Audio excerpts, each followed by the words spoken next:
প্রভাবশালীদের লুটপাটে বদলে গেছে ভোলাগঞ্জের সাদা পাথরের পর্যটন এলাকার চিত্র।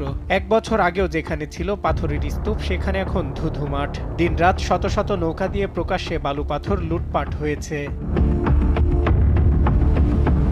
গেল কয়েক মাসের এই অবৈধ কার্যক্রমে নদীর তলদেশে সৃষ্টি হয়েছে বড় বড় গর্ত, নষ্ট হয়েছে পানির স্বচ্ছতা।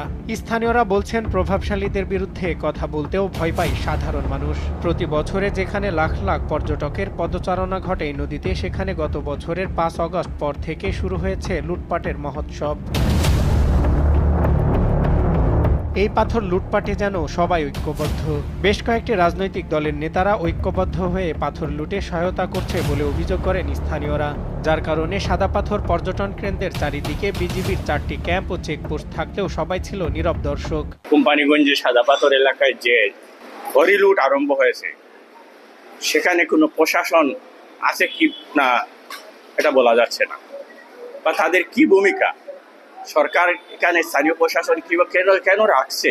এর আগে বছরের 24শে জুনে সিলেটে পাথর কোয়ারিগুলো ইজারা দিয়ে আবারও চালুর দাবিতে আয়োজিত মানববন্ধনে যোগ দিয়ে একাত্মতা জানিয়েছিলেন সিলেটের বিএনপি, ইসলামী আন্দোলন ও এনসিপির শীর্ষ 6 নেতা।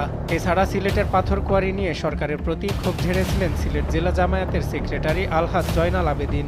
পাথর আমাদের জন্মগত অধিকার, এটা উত্তোলনের সুযোগ নয়, এটা আমার অধিকার দিতে হবে। পরিবেশের দোয়াই দিয়ে কোয়ারি বন্ধ রাখার কোনো সুযোগ নাই। পাথর তোলার সুযোগ চেয়ে দাবি জানান ইসলামী আন্দোলনের শীর্ষ নেতা।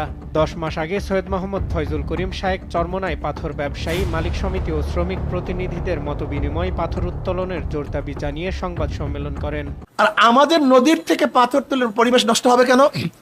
বরং পাথর না তোলার কারণে পরিবেশ নষ্ট হয়ে গেছে।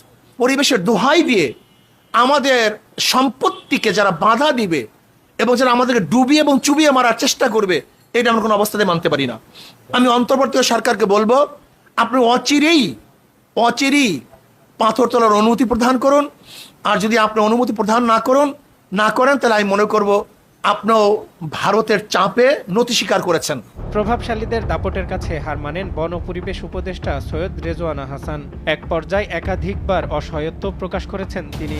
সিলেটের নান্দনিক আবেদন আছে, নৈসর্গিক আবেদন আছে, এইরকম জায়গাগুলোকে আমরা আর পাথর তোলার জন্য ইজারা দেব না, 1 নম্বর। 2 হচ্ছে অবৈধভাবে যে পাথর উত্তোলন হয় সেটা বন্ধের জন্য নিশ্চয়ই জ্বালানি মন্ত্রণালয় থেকে উপদেষ্টা মহোদয় বলবেন। পাথর খেকোদের বিরুদ্ধে স্থানীয়রা প্রতিবাদ করলেও প্রশাসনের নীরব ভূমিকা থাকার কারণে মিলছে না কোনো প্রতিকার। যদিও বিষয়টি নিয়ে তোলপাড় হওয়ার পর নড়ে চড়ে বসেছে প্রশাসন।